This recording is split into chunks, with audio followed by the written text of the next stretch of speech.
सर्वांना सलाम।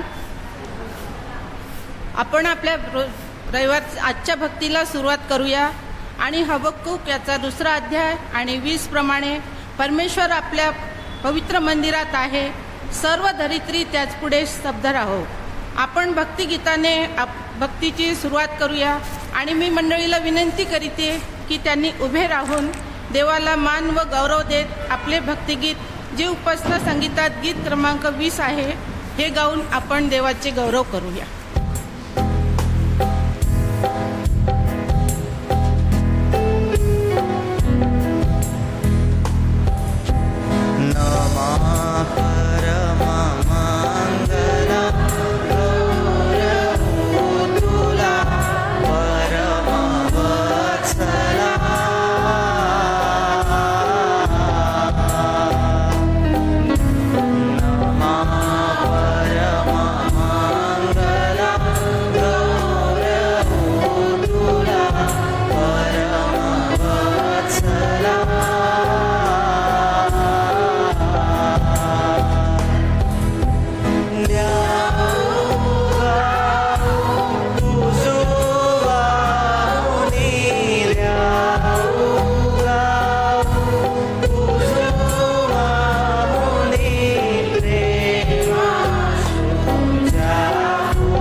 खाली बसूया।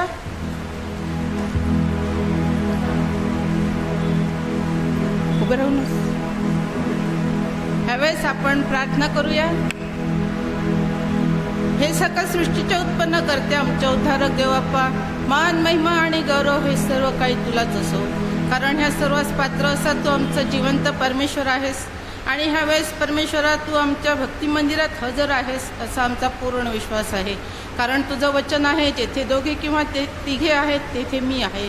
खरंच बाप्पा तू आज आम्हामध्ये हजर राहा आणि आमच्या सर्व जी आम्ही उपस्तुती गीतांद्वारे संदेशाद्वारे तुझी करू परमेश्वरा ती तू मान्य करून घे।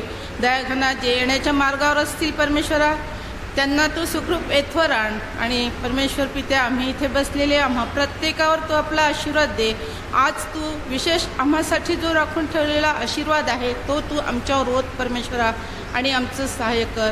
मागील आठवड्याभर तू आमचं रक्षण केलंस, सांभाळ केलास, ह्या सर्व तुझ्या चांगल्या कार्याबद्दल आम्ही तुझ्या नावाला धन्यवाद देतो परमेश्वरा।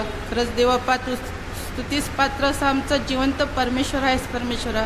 उगवतीपासून तर सूर्याच्या मावळतीपर्यंत तू स्तवनीय आहेस परमेश्वरा आणि आम्ही जितकी तुझी स्तुती करावी देवाप्पा तितकी कमी आहे, कारण तुझी अगाध दया आणि प्रीती आमच्यावर आहे परमेश्वरा। आम्ही पापी असताना तू आमच्यावर प्रेम केलंस देवाप्पा आणि आम्हा तुझा एकुलता एक पुत्र तू ह्या जगात पाठविलास परमेश्वरा। खरंच देवाप्पा तुझी अगाध दया आणि प्रीती आमच्यावर आहे आणि त्याचं प्रमाण म्हणून आज आम्ही ह्या जगात तुझी आबा बाप्पा अशी हाक मारित आहो परमेश्वरा। आमच्या भक्ती मंदिरात तू उपस्थित राहा, प्रत्येकावर आशीर्वाद दे आणि प्रत्येकाचं तू सहाय्य कर। पुढील सर्व वेळ तुझ्या हातात सोपून देते परमेश्वरा। आमचा धन्य तारणारा व तुझा एकुलता एक पुत्र प्रभू येशू ख्रिस्त ह्याच्या गोड आणि पवित्र नाथ ही विनंती मागते म्हणून तू ऐक, आमेन। ह्यावेळेस आपण काही गीतांच्याद्वारे परमेश्वराची स्तुती गौरव करूया आणि उपासना संगीत यातील गीत क्रमांक 107 हे आपण सर्व मिळून गाऊया आणि परमेश्वराला गौरव, मान, महिमा आणि त्याच्या नावाची स्तुती करूया. उपासना संगीतातील गीत क्रमांक 107.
संगीत ह्यातील गीत क्रमांक 534 आपण गाऊया.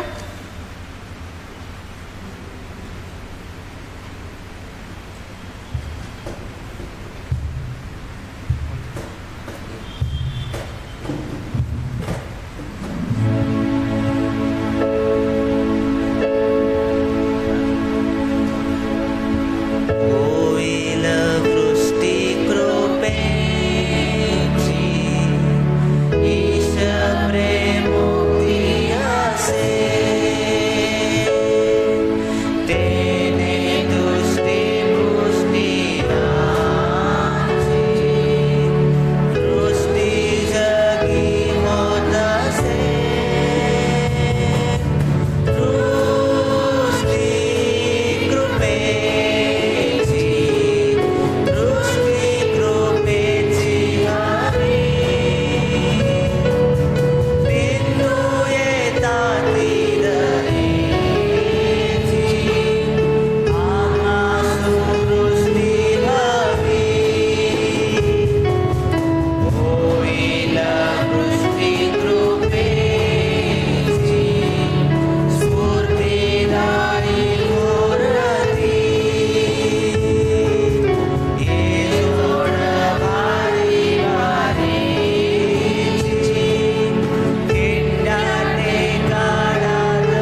यावेळेस आपण स्तोत्रवाचन करणार आहोत. स्तोत्रसंहिता याचा अध्याय 33 हे आपणा सर्वांसाठी सुमनताई तायडे वाचतील अशी मी त्यांना विनंती करते. अहो नीतिमानांनो, परमेश्वराचा जय जयकार करा. सरळ माणसांना स्तुतिगान शोभते. विनेवर परमेश्वराचे उपकार स्मरण करा. दशतंतू वाद्यावर त्याचे गुणगान गा. त्याच्या पुढे नवे गीत गा. जयघोष करीत कुशलतेने वाद्य वाजवा. कारण परमेश्वराचे वचन सरळ आहे. त्याची सर्व कृती सत्याची आहे. त्याला नीती व न्याय ही प्रिय आहे. परमेश्वराच्या वात्सल्याने पृथ्वी भरली आहे. परमेश्वराच्या शब्दाने आकाश निर्माण झाले. त्याच्या मुखश्वासाने आकाशातील सर्व सैन्य निर्माण झाले. तो समुद्राची जले राशीसारखी एकवट करतो. महासागरांचे निधी साठवितो. अखिल पृथ्वी परमेश्वराचे भय धरो. जगात राहणारे सर्व त्याचा धाक बाळगो. कारण तो बोलला आणि अवघे झाले. त्याने आज्ञा केली आणि सर्व काही स्थिर झाले. राष्ट्रांच्या मसलती परमेश्वर निरर्थक करीतो. लोकांचे संकल्प निष्फळ करीतो. परमेश्वराची योजना सर्व काळ टिकते. त्याच्या मनातील संकल्प पिढ्यानपिढ्या कायम राहतात. ज्या राष्ट्रांचा देव परमेश्वर आहे, ज्या लोकांस त्याने आपल्या वतनाकरता प्रजा म्हणून निवडले आहे, ते धन्य. परमेश्वर आकाशातून पाहतो. सर्व मानवजातीला तो निरखतो. तो आपल्या निवासस्थानातून पृथ्वीवर राहणाऱ्या सर्वांना न्याहाळून पाहतो. त्या सर्वांची हृदये घडणारा व त्यांची सर्व कामे जाणणारा तो आहे. कोणीही राजा मोठ्या सैन्यबलाने जय पावतो असे नाही. वीर पुरुष आपल्या पराक्रमाने निभावतो असे नाही. जय प्राप्तीसाठी घोडा केवळ व्यर्थ होय. त्याला आपल्या महाबळाने कोणाचा बचाव करता येणार नाही. पहा, जे परमेश्वराचे भय धरतात व त्याच्या दयेची अपेक्षा करीतात, त्यांचा जीव मृत्यूपासून सोडवावा व दुष्काळात त्यांचा प्राण वाचवावा म्हणून त्यांच्यावर त्याची नजर असते. आमचा जीव परमेश्वराची प्रतीक्षा करीत आहे. आमचे सहाय्य व ढाल तोच आहे. त्याच्यासाठी आमच्या हृदयाला आनंद आहे. कारण त्याच्या पवित्र नावावर आमची श्रद्धा आहे. हे परमेश्वरा, आम्ही तुझी आशा धरली आहे म्हणून आम्हावर तुझी कृपादृष्टी असो. देवा, वाचलेल्या वचनावर आशीर्वाद देव. वाचलेलं स्तोत्र 33 दावीद राजा आपल्या स्तोत्रात म्हणतो, परमेश्वर आकाशातून पाहतो. वचन 13 सर्व मानवजातीला तो निरीखतो. खरंच परमेश्वर हा अंतःकरण पारखणारा आहे आणि तो सर्व लोकांकडे आकाशातून पाहतो. आपणाला आठवतच असेल, आपण संडे स्कूलमध्ये गाणं शिकलेलं आहोत, देवबापवरती राहतो तो प्रेमाने पाहतो. शिकले ना सर्व?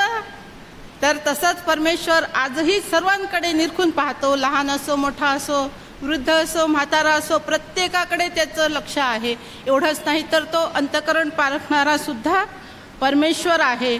आणि 19व्या वचनात दावीद म्हणतो, त्याचा जीव मृत्यूपासून सोडवावा व दुष्काळात त्याचा प्राण वाचवावा म्हणून त्याच्यावर त्याची नजर असते. खरंच आपल्या प्रत्येकाला हा अनुभव असेल की परमेश्वराने मृत्यूपासून प्रत्येकाला तर नव्हे पण पुष्कळांचा जीव मृत्यूपासून सोडविलेला आहे. आणि आमची ही साक्ष आहे, आपल्या सर्वांना माहीतच आहे.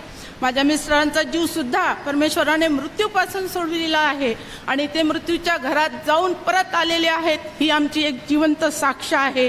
आणि आपल्या सर्व मंडळीच्या प्रार्थना आणि देवबापाचा आशीर्वाद ह्याद्वारेच त्यांचे प्राण वाचले. आणि खरंच परमेश्वर आपल्यावर खूप खूप दया करतो आणि तो आपला जीव मृत्यूपासून सांभाळतो आणि दुष्काळात त्याचा प्राण वाचवावं म्हणून त्याच्यावर त्याची नजर असते.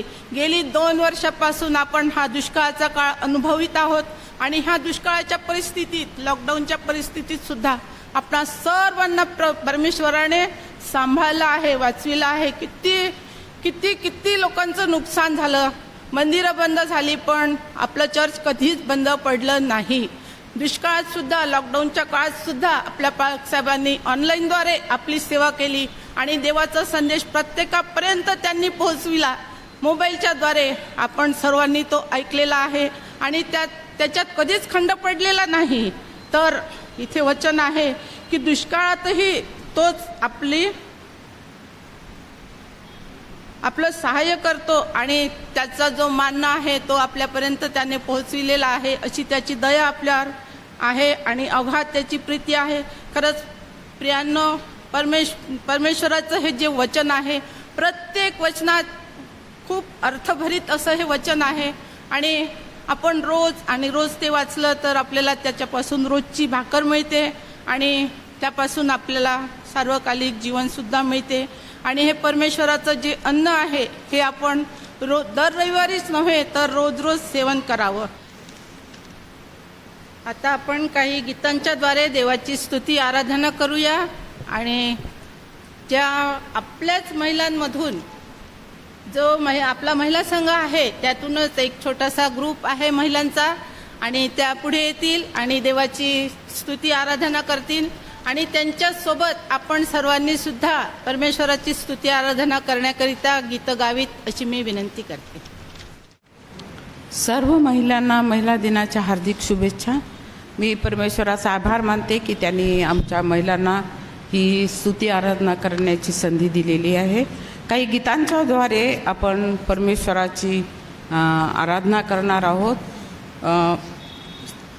परमेश्वराची सेवा आपण आत्म्याने व खरेपणाने आणि आनंदाने केली पाहिजे आणि त्याची सेवा करण्यासाठी त्याने आपल्याला बोलवलेले आहे.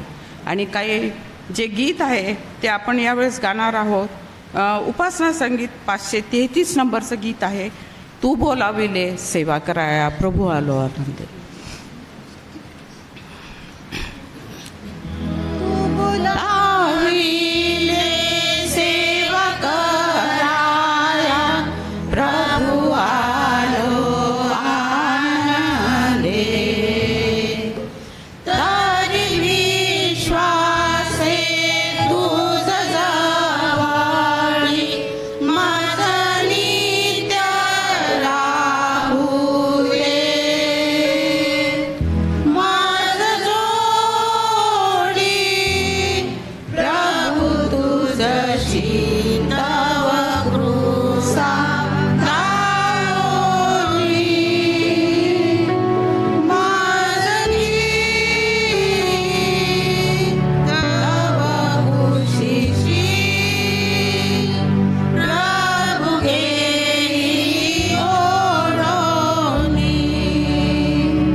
गाणं आपण गाणार आहोत, उपासना संगीत 555 आणि सांगा मला ती वार्ता.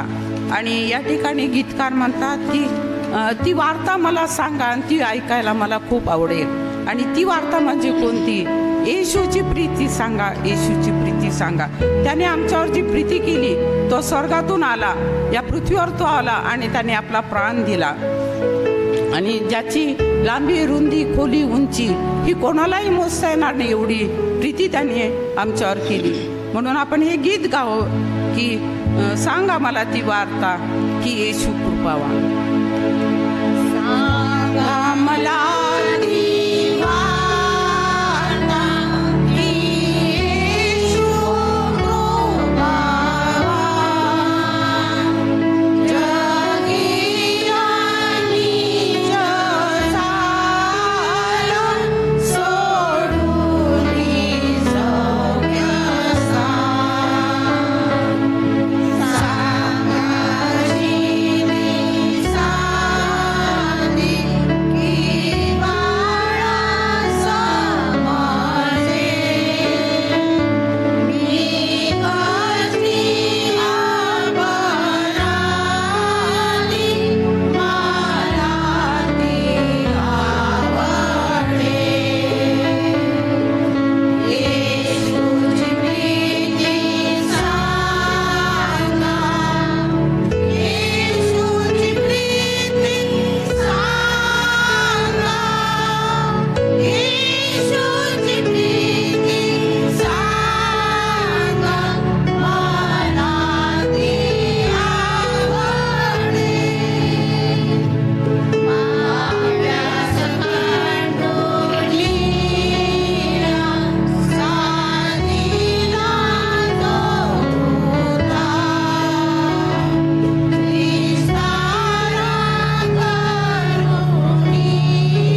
दुसरं गीत गाणार आहोत.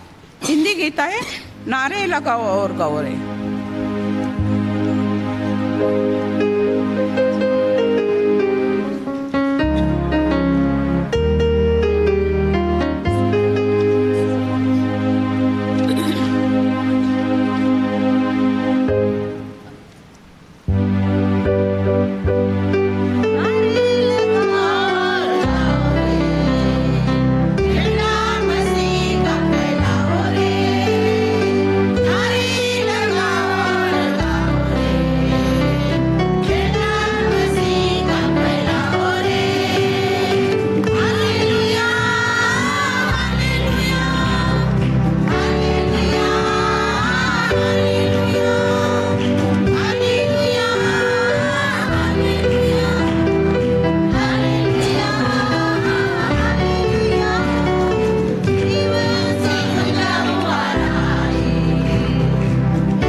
गीत आपण गाणार आहोत.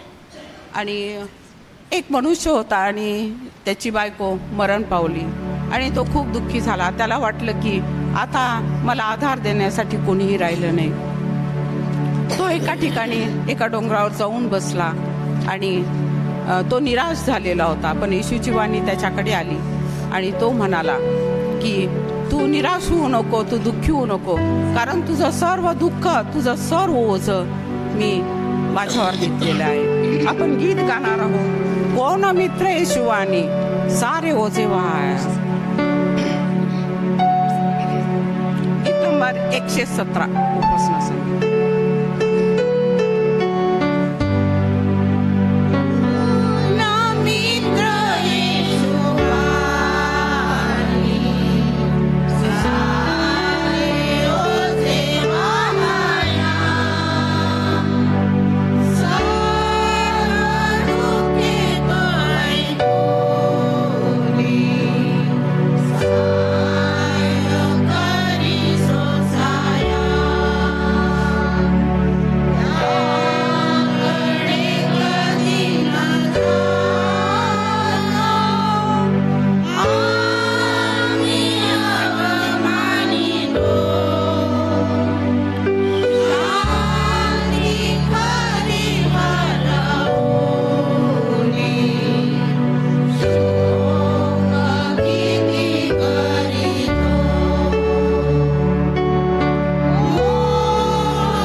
आमच्या सर्व शक्तिमान ज्योतिषी देव बाप्पा, तू आम्हाला चालव, तू आमची काळजी घे. आज प्रिय प्रभू देव बाप्पा, आम्हाला तू चालवत आहेस, अद्भुत तुझी कृपा पुरवत आहेस देवा, तुझे आभार मानते. आम्ही स्वतःला तुझ्या अधीन करतो प्रभू. येशूच्या नावाने मागते बाप्पा, म्हणून तो एक राज्य. आमेन. आता आपण आपल्या संदेशाकडे वळूया आणि मी विनंती करीते की आपल्या मंडळीच्या पालकीनबाई सौ भारती हिवरे ह्या आपल्याला देवाच्या वचनातून मार्गदर्शन करतील. मी प्रथम देवबापाचे मनापासून उपकार मानते, कारण की आज त्याने त्याच्या वचनाची सेवा करण्याची संधी आम्हाला दिलेली आहे. त्याचप्रमाणे पाळक साहेब, पंचमंडळ यांचे देखील आम्ही मनापासून आभार मानतो, कारण की त्यांनी आमच्या विनंतीला मान दिला. आमची इच्छा होती की महिला दिनानिमित्ताने आम्ही भक्तीमध्ये त्यांना आम्ही ती भक्ती करावी आणि आमच्या विनंतीला त्यांनी मान दिला. त्याबद्दल पंचमंडळ आणि पाळसाहेब यांचे मनापासून उपकार मानते.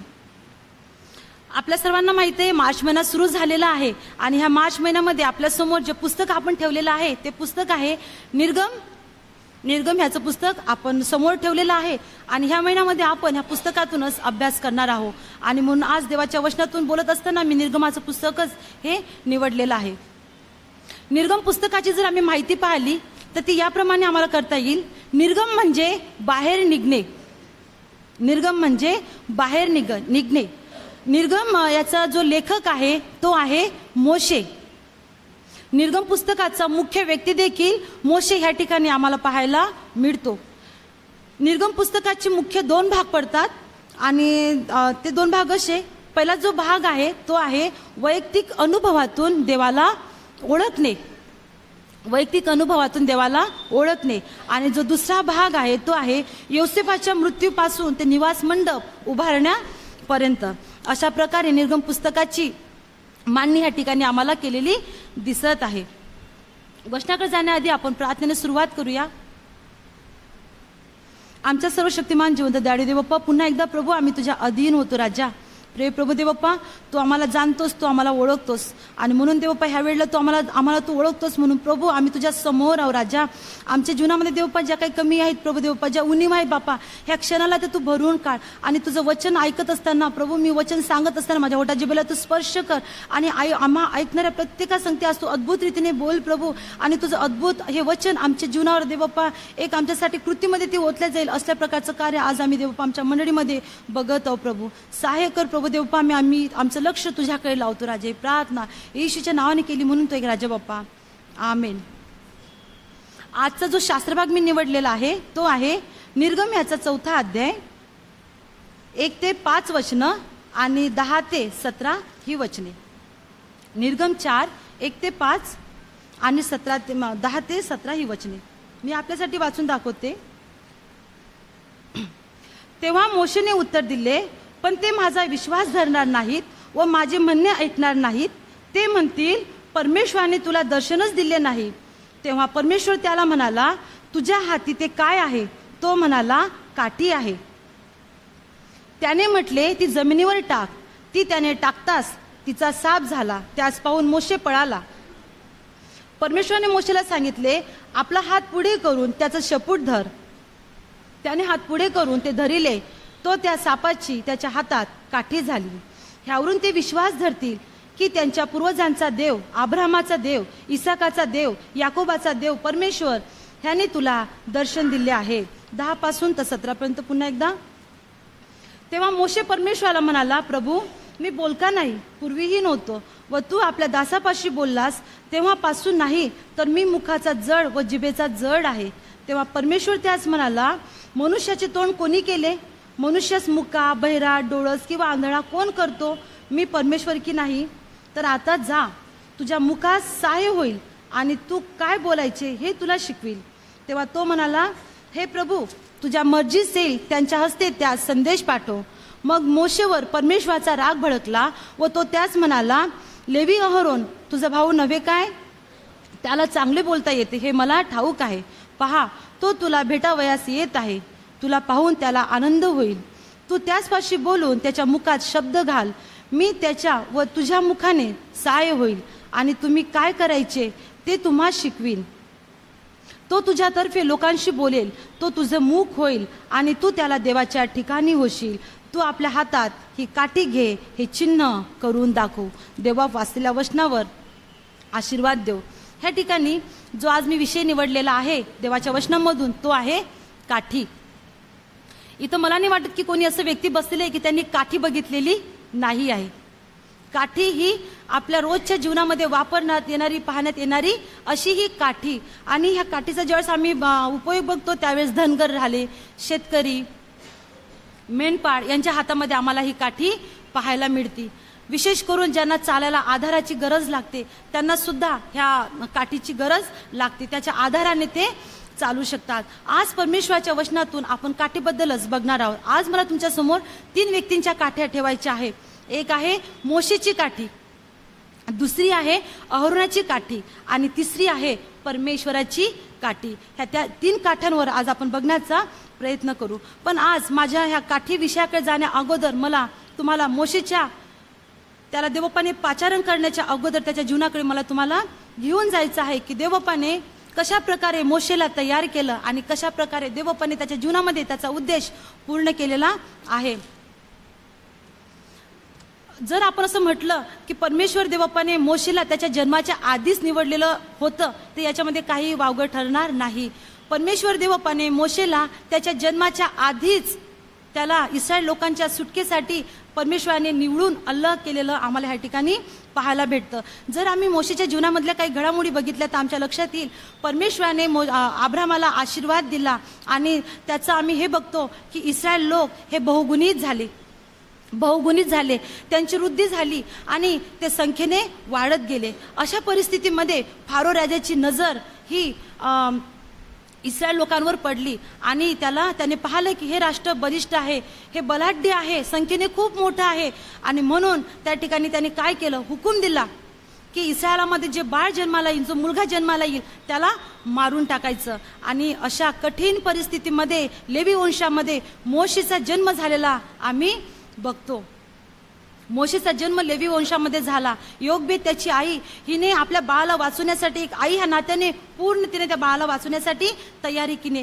तिने लवाळ्याचं गवत आणलं, त्याचा तिने पेटारा केला, त्याला तिने डांबर लावलं आणि आम्ही काय पाहतो तर तिने विश्वासाने ते बाळ तिने पाण्यामध्ये सोडलं. परंतु देवाच्या लोकांना ह्या ठिकाणी मला तुम्हाला हे सांगायला पाहिजे, ही सर्व जी योजना मोशेच्या जीवनामध्ये होत होती ते परमेश्वराच्या योजनेनुसार चालू होतं. कारण की परमेश्वर देवबापाने मोशेचं संरक्षण करण्याची जबाबदारी घेतलेली होती, त्याला देवबापाने निवडलेलं होतं. त्यानंतर आम्ही काय बघतो, तो पेटारा फारोच्या मुलीकडे गेला आणि ते फारोच्या मुलीने तो पेटारा बघितला, ते बाळ तिने पाहिलं आणि त्या बाळाची आई ती बनली. 40 वर्ष मोशे हा राजवाड्यामध्ये एखाद्या राजपुत्रासारखा त्या ठिकाणी तो वाढला. परंतु परमेश्वराने त्याच्या जीवनामध्ये जे त्याला ओझं दिलेलं होतं, जे इस्रायल लोकांचं नेतृत्व, जे इस्रायल लोकांच्या सुटकेसाठी देवपाने त्याला जे पाचारण केलेलं आम्ही बघतो, निवडलेलं होतं, ती गोष्ट त्याच्यामध्ये दिसत आहे. आणि म्हणून ज्यावेळेस एक मिस्री आपल्या भावाला मारत आहे, आपल्या भाऊबंदाला मारत आहे, त्यावेळेस त्याला ते पाहवलं नाही. आणि म्हणून काय पाहतो आम्ही की त्याने त्याला मारून टाकलं. आणि दुसऱ्या दिवशी ज्यावेळेस मग 2 इस्रायल एकमेकांसाठी वादिवाद करत आहे त्यावेळेस तो त्यांना समजवण्यासाठी पुढे जातो आणि ते म्हणतात की काल तू त्या मिस्त्रीला मारला, असतो आम्हाला मारायला बघतोस का. आणि मग आता ही गोष्ट गुप्त राहिली नाही हे समजून मोशेने त्या ठिकाणी आता तिथून तो पळाला. त्याने मिसर सोडलं आणि मिद्यान देशामध्ये तो पळून गेला. त्या ठिकाणी देवाच्या लोकांना तो 40 वर्ष राहिला.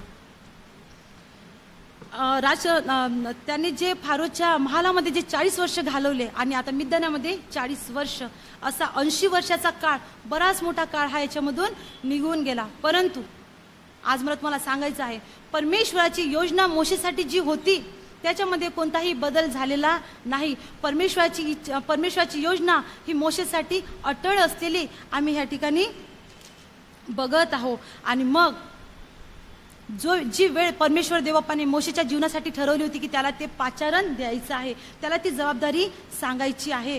परमेश्वर मोशेला पाचारण करतो. निर्गम 3:2 ते 9 ह्या वचनामध्ये आम्हाला ते पाहायला मिळेल.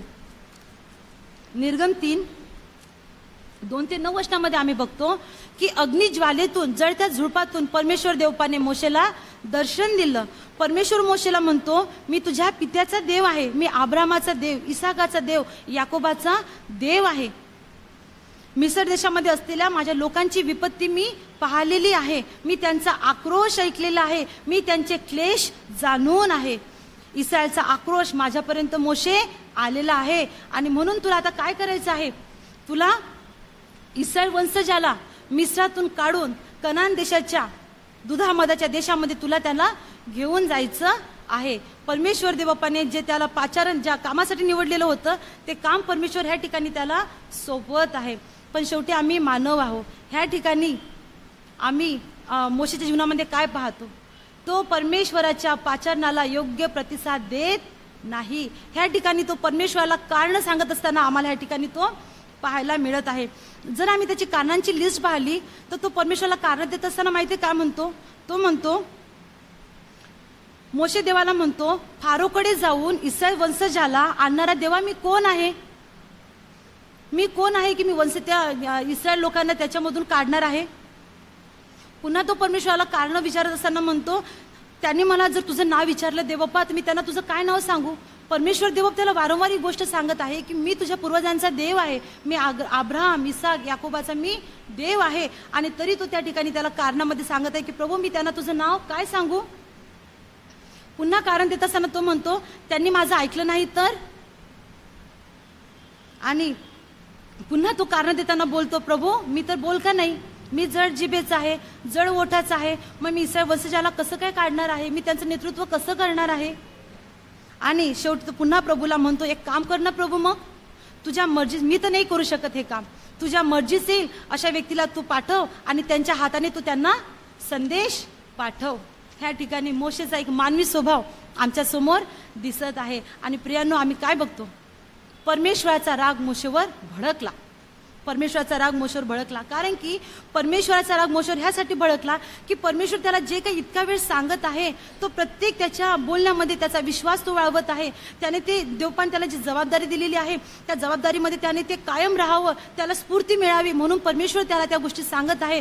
पण ह्या ठिकाणी मोशे ह्या गोष्टी मान्य करण्यासाठी, कारण की तो घाबरलेला होता, गोंधळलेला होता आणि म्हणून तो ह्या ठिकाणी तयार दिसत नाही. ज्यावेळेस आम्ही परमेश्वर त्याला भडकत आहे त्यावेळेस परमेश्वर त्याला उत्तर देताना म्हणतो की मी तुझ्या बरोबर असेल, मी तुझ्या बरोबर असेल. तरी तो म्हणतो की प्रभू तुझ्या मर्जीने त्याला तू पाठव, मी तुझ्या पूर्वजांचा देव आहे, मी तुला सोडणार नाही, मी जो आहे. तो म्हणतो प्रभू मी तुझं नाव कोणतं सांगू? ह्या ठिकाणी परमेश्वर त्याला म्हणतो मी जो आहे तो आहे, पण मी तुझ्या बरोबर असेल. देवाच्या लोकांनो, परमेश्वराचा राग मोशेवर भडकला. पण आज मला तुम्हाला सांगू द्या, परमेश्वर त्याच्यावर रागवला, त्याच्यावर भडकला, पण परमेश्वराची योजना मोशेसाठी जी होती त्याच्यामध्ये कोणताही बदल झालेला नाही. परमेश्वर देवपाने त्याला हे नाही म्हटलं की 80 वर्षापासून मी तुला सांभाळलं एवढ्या मोठ्या कठीण परिस्थितीमध्ये आणि आता तू सहज कसा काय नाही म्हणते? परमेश्वर देवबापाने त्याच्यावरची प्रीती, त्याची ती योजना होती आणि परमेश्वराची त्याच्यासाठी जे पाचारण होतं त्यामध्ये कोणताही बदल झालेला आम्ही पाहत नाही. परमेश्वर जी प्रीती त्याने आधी केली तीच प्रीती परमेश्वर भडकत असताना सुद्धा त्याच्यावर आम्हाला दिसून येते. ह्यावर आम्ही काय समजावं की परमेश्वराच्या रागामध्ये सुद्धा आमच्यासाठी भलाई आहे, परमेश्वराच्या रागामध्ये सुद्धा आमच्यासाठी त्याचं ते चांगुलपण लपलेलं आहे. आणि परमेश्वराचा राग ज्यावेळेस भडकला त्यावेळेस परमेश्वराने त्याची व्यवस्था केलेली आम्ही ह्या ठिकाणी बघत आहोत. आम्ही आमच्या जीवनामध्ये किती अशक्त आहोत, किती उणे आहोत, आमच्या जीवनामध्ये किती कमतरता आहे हे आमचा प्रभू जाणून आहे. ह्या ठिकाणी निर्गम 4:10 वाचते तेव्हा परमेश्वर मोशेला म्हणाला की तो परमेश्वरला आपलं कारण सांगत आहे, प्रभू मी बोलका नाही, पूर्वीही नव्हतो, आपल्या दासापाशी बोललास तेव्हापासून नाही, मी तर मुखाचा जड आणि जिभेचा जड आहे. मग परमेश्वर त्याला ह्या ठिकाणी काय म्हणत आहे? परमेश्वर त्याला म्हणाला, मनुष्याचे तोंड कोणी केले? मनुष्यास मुका, बहिरा, डोळस किंवा आंधळा कोण करतो? मी परमेश्वर की नाही? ह्या ठिकाणी देवबाप त्याला तयार करत आहे. तो म्हणतो प्रभू मी मुखाचा जड आहे. परमेश्वर त्याला म्हणतो मग तुझ्या मुखाला सहाय्य देण्यासाठी मी तुझा सक्षम परमेश्वर आहे. मी जर आंधळ बहिरा करू शकतो तर का मी जर जॉर्ज पाचारण करत आहे तर मी तुझ्या शब्दामध्ये सामर्थ्य देणार नाही का? पण ह्या ठिकाणी प्रियांनो मला सांगायला पाहिजे की मोशेची आत्मिक तयारी झालेली नाही. तो त्या गोष्टीसाठी, त्या पाचारासाठी तयार नाही, परंतु परमेश्वराने त्याला सोडलेलं नाही. ह्या ठिकाणी परमेश्वर त्याला म्हणतो ठीक आहे, तुझ्या वतीने तुझा भाऊ अहरोन बोलेल, पण तुलाच ते काम करायचं आहे, कारण परमेश्वराने मोशेची निवड केलेली आम्ही ह्या ठिकाणी बघत आहोत. परमेश्वर आमचा व्यवस्था करणारा परमेश्वर आहे. अहरोन स्वतः तयार नव्हता म्हणून परमेश्वर देवबापाने अहरोनाची व्यवस्था ह्या ठिकाणी केलेली आम्ही बघतो. निर्गम याचा 4 अध्याय आणि 16वं वचन ज्यावेळेस आम्ही वाचतो त्यावेळेस परमेश्वर त्याला म्हणतो, तुझ्यातर्फे लोकांशी तो बोलेल, तो तुझं मुख होईल, तो तुझं मुख होईल आणि तू त्याला देवाच्या ठिकाणी होशील. देवाच्या लोकांना ह्या ठिकाणी परमेश्वर अहरोनाची ह्या ठिकाणी मोशेची व्यवस्था करत आहे अहरोनाच्या माध्यमातून. अजून जर आपण वाचलं निर्गम याचा 7वा अध्याय आणि 1 वचन, ह्या ठिकाणी परमेश्वर मोशेला म्हणतो, मी तुला फारोचा देव करीतो आणि तुझा भाऊ अहरोन हा तुझा संदेष्टा होईल. ह्या ठिकाणी म्हणतो की मी तुला फारोचा देव करतो. ह्या ठिकाणी परमेश्वर म्हणत आहे की तू त्याला देवाच्या अहरोनाला देवाच्या ठिकाणी होशील. फारोकडे जायला तू घाबरत आहे का? फारोचा मी तुला देव करतो. बघा देवाच्या लोकांनो, आम्ही आमचा परमेश्वर ज्यावेळेस आम्हाला निवडून घेतो त्यावेळेस तो आम्हाला किती उंच पदावरून आमच्याकडे बघतो. तो आम्हाला देवाचं स्थान देण्यासाठी सुद्धा तयार राहतो. का बरं? कारण आम्ही त्याचे निवडलेले, त्याचे पाचारण केलेले लोक आहोत. ह्या दृष्टीने परमेश्वर आमच्याकडे पाहतो आणि म्हणून ह्या वेळेला त्याची व्यवस्था करत असताना देवोपाने मोशेला देवाचं स्थान दिलेलं आम्ही ह्या ठिकाणी बघत आहोत. जी दुसरी व्यवस्था परमेश्वराने केली ती आहे निर्गम 4 आणि 2 मध्ये आम्हाला पाहायला भेटल. निर्गम 4 आणि 2, तेव्हा परमेश्वर त्याला म्हणाला, तुझ्या हाती ते काय आहे? तो म्हणाला, काठी आहे. त्याने म्हटले, ती जमिनीवर टाक. ती त्याने टाकताच तिचा साप झाला. त्यास पाहून मोशे पळाला. परमेश्वराने मोशेला सांगितले, आपला हात पुढे करून त्याचा शेपूट धर. त्याने हात पुढे करून ते धरिले, तो त्या सापाच्या हातात काठी झाली. ह्या ठिकाणी देवबापाने मोशेला पाचारण केलं आणि जो त्याचा जो बोलण्याचा प्रॉब्लेम होता प्रभूने तो ह्या ठिकाणी सॉल्व्ह केला. त्याची व्यवस्था परमेश्वराने केली. त्याला आता बोलण्याची गरज नव्हती. त्याच्यासाठी देवपाने एक संदेष्टा त्याचा भाऊ तयार केला. ह्या ठिकाणी परमेश्वर देवपाने ज्यावेळेस मोशेचा ताबा घेतला त्यावेळेस त्यांनी त्याच्या हातातील काठीचा सुद्धा ताबा घेतला. आणि ज्यावेळेस ताबा घेतला त्यावेळेस प्रियांनो मला सांगू द्या की जी काठी मोशेच्या हातात होती ती अगदी सर्वसाधारण होती. एका झाडाच्या लाकडाची ती फक्त एक काडी त्याच्या हातामध्ये होती. शरडे मेंढरे राखण्यासाठी तो ह्या काडीचा वापर करत होता. परंतु ज्या क्षणाला परमेश्वर देवपाने त्या काठीचा ताबा घेतला, आता ती काठी साधारण राहिलेली नाही. ती काठी दिव्य चमत्काराची खून बनून मोशेच्या हातामध्ये आम्हाला पाहायला भेटते. आणि ज्यावेळेस मग पुढच्या पुस्तकांचा अभ्यास करतो त्यावेळेस देवबापाने ह्या काठीचा कसा उपयोग केलेला आहे मोशेच्या जीवनामध्ये ते आम्हाला त्याची प्रतीती पाहायला मिळते. जर थोडक्यात सांगायचं म्हटलं तर मोशेची काठी ही देवाची काठी झाली. ज्या क्षणाला देवबापाने त्या काठीचा ताबा घेतला, मोशेचा ताबा घेतला, त्यावेळेस मोशेची काठी साधारण काठी राहिली नाही, तर ती काठी देवबापाची देवाची काठी बनली. आता मोशेच्या हातामध्ये जी काठी होती ती शरडे मेंढरे राखण्याची नाही, तर देवाची काठी त्याच्या हातामध्ये होती. देवाच्या काठीमुळं ज्या फारोसमोर तो जायला घाबरत होता त्याच्यासमोर उभं राहण्याचं धैर्य देवाच्या काठीमुळे देवाच्या लोकांना ह्या ठिकाणी मोशेला आलेला आम्ही बघत आहोत. देवाच्या काठीमुळं तो इस्रायल लोकांचं नेतृत्व करू शकला. देवाच्या काठीमुळे एक तो चांगला नेता बनू शकला. देवाच्या काठीमुळं तो तांबडा समुद्र दुभागण्यासाठी सक्षम बनलेला आम्ही ह्या ठिकाणी बघू शकतो. देवाच्या काठीमुळं मोशे इस्रायल लोकांची कुरकुर होती, पाणी त्यांना मिळत नव्हतं. त्या सर्व परिस्थितीमधून मोशे देवाच्या काठीमुळं खडकातून पाणी काढू शकला. मोशे हे करू शकला नसता. परंतु ज्या क्षणाला देवपाने त्याच्या काठीचा ताबा घेतला त्यावेळेस ह्या गोष्टी घडत असताना आम्ही बघतो. देवाच्या काठीमुळं परमेश्वर त्याच्या सोबतीला आहे याची खात्री मोशेला पावलोपावली होत होती, याची जाणीव त्याला होत होती. आणि देवाच्या काठीमुळं तो विश्वासाने बोलायला देखील शिकला. हे आहे आमच्या देवाचं सामर्थ्य. देवाच्या काठीमुळं परमेश्वर तो विश्वासाने बोलायला शिकला. त्याचं एक उदाहरण जर द्यायचं असलं तर निर्गम 17:8 ते 15 ह्या वचनामध्ये आम्हाला एक उदाहरण त्याचं पाहायला भेटेल की ह्या ठिकाणी काय होतं. अमालिक लोक हे युद्ध करण्यासाठी इस्रायल लोकांवर चढाई करून आले आणि मोशे हा यहोशुवाला म्हणाला की तू काही माणसे घेऊन तू समोर जा, युद्धासाठी तू पुढे जा. उद्या देवाची काठी घेऊन मी टेकडीच्या माथ्यावर उभा राहील आणि त्या ठिकाणी देवाचं सामर्थ्य तुम्हाला दिसल. देवाची काठी घेऊन मी उभा राहील, त्या ठिकाणी देवाचं सामर्थ्य तुम्हाला दिसल. आणि देवाच्या लोकांना आम्ही काय बघतो, ज्यावेळेस तो देवाची काठी घेऊन त्या माथ्यावर उभा राहिला त्यावेळेस ज्यावेळेस जोपर्यंत त्याचे हात वर होते तोपर्यंत इस्रायल लोकांची सरशी होत होती, इस्रायल लोक जिंकत होते.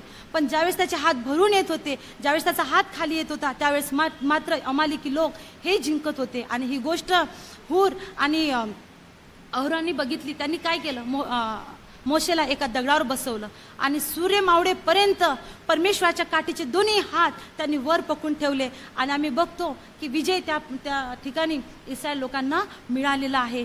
आज मला तुम्हाला हे सांगू द्या, हे सामर्थ्य, हे धैर्य मोशेला कुठून आलं? हे धैर्य, हे मोशेला हे सर्व परमेश्वराने त्याला जे पाचारण केलं आणि जे त्याच्या काठीचा परमेश्वराने ताबा घेतला त्याद्वारे देवाच्या लोकांना आम्हाला या ठिकाणी पाहायला मिळते. आज परमेश्वराचा आत्मा तुम्हाला आणि मला विचारत आहे, ते तुझ्या हातामध्ये काय आहे? परमेश्वर देवपाने मोशेला विचारलं, ते तुझ्या हातात काय आहे? तो म्हणाला, देवा काठी आहे. देवाने त्या काठीचा ताबा घेतला. आज देव आम्हाला विचारत आहे, ते तुझ्या हातामध्ये काय आहे की जे तू माझ्या सेवेसाठी मला तू देऊ शकते? आज देवबापाच्या आत्म्याला आम्हाला हे उत्तर द्यायचं आहे. दुसरी जी काठी आहे ती आहे अहरोनाची काठी. देवबापाने मोशेसाठी अहरोनाचा उपयोग केला आणि नंतर अहरोनाला सोडून दिलेलं नाही, तर देवबापाने मोशेप्रमाणेच अहरोनाचा सुद्धा उपयोग केलेला आम्ही या ठिकाणी बघत आहोत. गणना 17:1-13 ह्या वचनामध्ये आम्हाला अहरोनाच्या काठीबद्दल पाहायला मिळते. सतत इस्रायल लोक हे मोशे अहरोनाविरुद्ध कुरकुर करत होते. त्यांना असं वाटत असेल कदाचित की मोशे हा आमचा लीडर आहे, परंतु ते विसरले होते की हा त्याचा संदेष्टा आहे आणि म्हणून सतत ते कुरकुर करत होते अहरोनाविरुद्ध. आणि अहरोनाविरुद्धची कुरकुर बंद करण्यासाठी प्रभू देवबापाने मोशेला एक निशाणीचं चिन्ह दिलं आणि देवबाप त्याला काय म्हणाला? परमेश्वर मोशेला म्हणाला, तू एक काम कर, आपल्या इस्रायल वंशजाकडनं ज्या 12 सरदारांच्या काठ्या आहेत त्या तू काठ्या घे, त्यांच्यावर त्यांची तू नावं लिही आणि लेवी वंशामधून तू अहरोनाची काठी घे आणि ह्या काठ्या तू साक्ष मंडपाच्या तंबूमध्ये जाऊन ठेव. उद्या सकाळी ज्या काठीला कोंब येईल ती काठी तो वंश प्रभूने निवडलेला आहे असं गृहीत धरला जाईल, असं ते निशाणीचं चिन्ह होईल. आणि ह्या ठिकाणी आम्ही काय बघतो? मोशे ज्या दिवशी दुसऱ्या दिवशी साक्षपटाच्या तंबूमध्ये गेला, त्याने काय पाहिलं? अहरोनाच्या काठीला तर परमेश्वराने सांगितलं तो कोंब येईल, पण प्रियांनो अहरोनाच्या काठीला अंकुर फुटून ती फुलली होती, ती बहरली होती, त्यावर बदाम येऊन ती पिकलेली होती.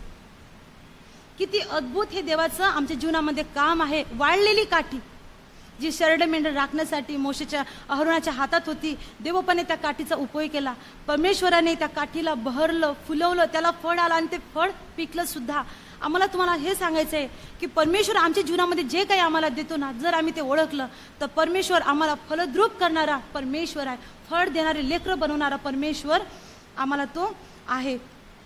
आम्ही आमच्या जीवनामध्ये किती अशक्त आहोत, आम्ही तुटलेलो आहोत हे परमेश्वर आम्हाला जाणतो, परंतु त्याच्यामधून आमच्या जीवनामध्ये जर अशा अडचणी आहेत तर परमेश्वर अडचण करणारा, दूर करणारा परमेश्वर आमच्या सोबत आहे. ज्यावेळेस आम्ही अहरोनाच्या काठीचा विचार करतो त्यावेळेस आम्हाला काय दिसतं? अहरोनाची काठी ही जिवंत काठी झाली. कधी बघितलं का निर्जीव काठीला फडदुळा फुटलेला? मला तुम्हाला सांगू द्या, मला बगीचेची खूप आवड आहे. मी झाड लावते त्यावेळेस एखादं जर फुल येत आहे तर मी 10 वेळेस बघते माझं फुल केवढं झालेलं आहे, त्याला पाणी कमी पडत आहे का, त्याला नवीन पालवी फुटत आहे का, आवड. परंतु देवबापाने वाढलेल्या झाडाला एका रात्रीमध्ये त्याने बहरवलं, त्याला पिकवलेलं, त्याला फुलवलेलं ह्या ठिकाणी आम्ही पाहत आहोत. देवाच्या लोकांना अहरोनाच्या काठीचा जर आम्ही विचार करतो त्या अहरोनाची काठी ही जिवंत काठी आम्हाला पाहायला भेटते. त्याला अंकुर फुटले, त्याला बदाम आले, ते पिकले, ती बहरली, ती फुलली. अहरोनाची काठी हे देवाचं गौरव करणारी काठी ठरलेली ह्या ठिकाणी आम्ही बघत आहोत. अहरोनाची काठी इस्रायलासाठी एक निशाणीचं चिन्ह म्हणून परमेश्वराने ते त्यांच्यासाठी समोर ठेवली. अहरोनाच्या काठीमुळेच इस्रायल लोकांची जी कुरकुरीचा स्वभाव होता अहरोनाविरुद्ध ती बंद झालेली आम्ही या ठिकाणी पाहत आहोत. आज पुन्हा एकदा परमेश्वर आम्हाला विचारत आहे, तुझ्या हातामध्ये ते काय आहे? जर अजूनही आम्हाला ते उत्तर मिळाले नाही तर निश्चित मग खात्री बाळगा की परमेश्वर आम्हाला त्याचं उत्तर देणार आहे. आणि जी तिसरी काठी मला तुमच्या समोर ठेवायची आहे ती आहे परमेश्वराची काठी, मोशेची काठी, अहरोनाची काठी. हे इस्रायल लोकांना गुलामगिरीतून काढण्यासाठी आणि कनान देशामध्ये नेण्यासाठी देवबापाने ह्या काठ्यांचा उपयोग केला अहरोन आणि मोशेच्या द्वारे. आज ही जीवन जगत असताना आम्ही सुद्धा सैतानाच्या गुलामगिरीमध्ये आहोत, वेगवेगळ्या बंधनांनी आम्ही जखडलेला आहोत, परंतु परमेश्वर आम्हाला त्याच्यातून काढण्यासाठी त्याच्या काठीच्या सहाऱ्याची गरज घेणं हे आज आमच्यासाठी गरजेचं आहे. जर मोशेची काठी इस्रायल लोकांसाठी जर नसती तर कदाचित त्यांचं ते गुलामगिरीमधून निघू शकले नसते. आज परमेश्वराची काठी आम्हाला ह्या गुलामगिरीतून, ह्या जगाच्या बंधनातमधून तोडण्यासाठी आम्हाला समर्थ आहे. आम्हाला माहीत आहे ह्या जगात राहत असताना हे जग काही सोपं नाही आहे. अनेक दुःख, क्लेश, चिंता, काळजी ह्यामध्ये आम्हाला ह्या ठिकाणी दिसत आहे. आणि ह्या सर्व याच्यामधून देवाची काठीच आम्हाला आमच्या जीवनामध्ये उभारू शकते. स्तोत्रसंहिता 23:4 ह्या ठिकाणी स्तोत्रकर्ता दावीद म्हणतो, मृत्यू छायेच्या दरीतूनही मी जात असलो तरी कसल्याही अरिष्टास भिणार नाही, कारण तुझी आकडी व तुझी काठी ही मला धीर देतात. तुझी आकडी व तुझी काठी ही मला धीर देतात. प्रियांनो, दावीद हा राजा होता. त्याच्याजवळ सर्व काही होतं, अमाट सैन्य होतं, त्याला संरक्षण होतं, त्याच्याजवळ सगळा पुरवठा होता. परंतु तरी एका राजाला परमेश्वराच्या काठीचा त्याने जवळून अनुभव घेतला आणि म्हणूनच तो म्हणतो की मी कसल्याही अरिष्टास भिणार नाही, कारण तुझी आकडी व तुझी काठी मला धीर देत आहे. मग तुम्ही आणि मी तर आम्ही अगदी सर्वसाधारण आहे. आम्हाला पावलोपावली, क्षणोक्षणी, रोज आणि रोज आम्हाला देवाच्या सहाय्याची गरज भासते. मग विचार करा की आम्ही आमच्या परमेश्वराच्या काठीवर किती अवलंबून राहायला पाहिजे. कारण की हे जीवन जगत असताना आमच्या जीवनामध्ये अनेक प्रकारचे आजारपण आहे, परीक्षेचा काळ आहे, वेगवेगळ्या परीक्षेला आम्हाला तोंड द्यावे लागते, कुटुंबातील वेगवेगळ्या समस्यांना आम्हाला फेस करावं लागतं, मरणाची भीती, आमचे प्रिय जन सोडून आम्हाला गेले आहे त्याचं एक वेगळं दुःख, काळजी, चिंता, टेन्शन. काही काही टेन्शन तर असे असतात की आम्ही एकमेकांना सांगू देखील शकत नाही. खूप आम्ही कष्टाने हे जीवन जगत असतो. पण ह्या सर्व परिस्थितीमध्ये परमेश्वर आम्हाला आधार देणारा परमेश्वर आहे. आज परमेश्वर ह्याची आम्हाला आठवण करून देत आहे. ज्यावेळेस आम्ही परमेश्वराच्या काठीकडे बघतो त्यावेळेस आम्हाला परमेश्वराच्या काठीमध्ये काय दिसतं? परमेश्वराची काठी ही आम्हाला धीर देणारी आहे. परमेश्वराची काठी ही आम्हाला धीर देणारी आहे. परमेश्वराची काठी ही उत्तम मेंढपाळाची काठी आहे. परमेश्वर ही आमच्या रक्षणासाठी, परमेश्वराची काठी ही आमच्या रक्षणासाठी असणारी काठी आहे, जो सर्व क्षणी आमचं संरक्षण करण्यासाठी सक्षम आहे. परमेश्वराची काठी आम्हाला योग्य मार्गदर्शन दाखवणारी आणि योग्य मार्ग दाखवणारी आहे. परमेश्वराची काठी ही आम्हाला निर्भय, साहसी बनवण्यासाठी, आमच्या जीवनासाठी ती कारणीभूत आहे. परमेश्वराची काठी ही आमची व्यवस्था करणारी आहे. परमेश्वराची काठी ही आमची व्यवस्था करण्यासाठी आहे. म्हणूनच आम्हाला आमच्या सर्व परिस्थितीमध्ये परमेश्वराच्या काठीकडे बघायचं आहे. आज पुन्हा एकदा परमेश्वर आम्हाला तेच विचारत आहे की तुझ्या हातामध्ये ते काय आहे. आज आमच्याकडे अश्रू गाळून प्रार्थना करणारे डोळे असतील. आज आम्हाला परमेश्वरासमोर ते ठेवायचे की प्रभू, जे ओझू तुम्हाला दिलंय की इतरांसाठी प्रार्थना करण्याचं, ते तुझ्या हातामध्ये घे आणि ते ओझू तुम्हाला अजून दे. प्रार्थना करणारे गुडघे आमच्याकडे असतील. आज प्रभूच्या स्वाधीन आम्हाला त्याला करायचं आहे. आमच्यासाठी सुंदर गळा असेल की आम्ही आमच्या प्रभूसाठी गाऊन लोकांना देवाचं वचन सांगू शकतो. आज प्रभूच्या हातात आम्हाला ते द्यायचं आहे. जे काही आमच्या हातात आहे, कारण परमेश्वराचा आत्मा आम्हाला विचारत आहे तुझ्या हातामध्ये ते काय आहे. जे काही असेल ते आम्हाला आज परमेश्वरासमोर ठेवायचं आहे. आज महिला दिनानिमित्ताने मला माझ्या बहिणींना विशेष करून प्रोत्साहित करायचं आहे. आमच्या कुटुंबाची जबाबदारी घेण्यासाठी सगळी जबाबदारी आमच्या स्त्रियांची आहे. एक मुख्य आधार आम्ही आमच्या कुटुंबाचा आहोत. आज मुख्य आधार आम्हाला आमच्या मंडळीचा सुद्धा बनायचा आहे. सुवार्थ प्रसार चालविण्यासाठी आम्हाला तयार व्हायचं आहे. आम्हाला 4-5 बायांनी, आम्हाला सगळ्या बाया परमेश्वरासाठी उभ्या पाहिजे आहेत. आणि परमेश्वर विचारत आहे की तुझ्या हातामध्ये काय आहे, काय आहे आमच्याजवळ. आमच्यासाठी सुवार्थेसाठी चालणारे पावलं असतील, आम्ही ते परमेश्वराच्या हातात देऊया. आणि ह्या दिवसांमध्ये परमेश्वराच्या सेवेसाठी, परमेश्वराच्या कामासाठी मला काय करता येईल त्याचा विचार आम्हाला ह्या दिवसांमध्ये करायचा आहे. परमेश्वराच्या हातातील काठीचा आम्हाला आधाराने चालायचं आहे. आमच्या हातामध्ये जे आहे ते आम्हाला परमेश्वराच्या हातामध्ये सोपवून द्यायचं आहे की प्रभू, हे माझ्या हातामध्ये आहे आणि तुझ्या काठीच्या आधाराने मला चालण्याचं सामर्थ्य तुला द्यायचं आहे. आणि देवाच्या लोकांना खात्री बाळगूया, परमेश्वर या सर्व गोष्टींसाठी तो आम्हाला अद्भुत रीतीने कृपा पुरवणारा परमेश्वर आहे. देवा करू या वचनाच्या द्वारे तुम्हाला आणि मला तो आशीर्वादित करू. हे आमच्या स्वर्गातील बापा, तुझे नाम पवित्र मानले जाव. तुझे राज्य जसे स्वर्गात तसेच पृथ्वीवर. तुझ्या इच्छेप्रमाणे आमचे रोजची भाकर आज आम्हास दे. आणि जसे आम्ही आमच्या ऋणास ऋण सोडले तसेच तो आमचे ऋणे आम्हास सोड. आणि आम्हास वाईटापासून सोडेल. कारण की राज्य, सामर्थ्य आणि गौरव हे सर्व काळ तुझेच आहे. आमेन.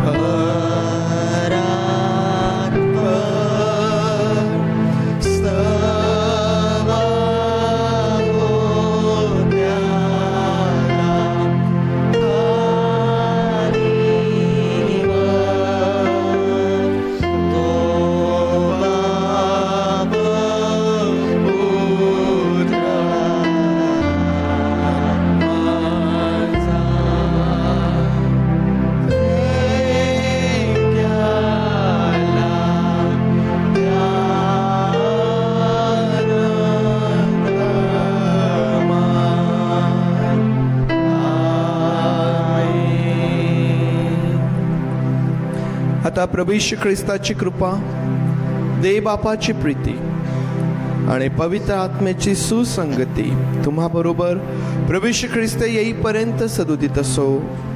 आमेन.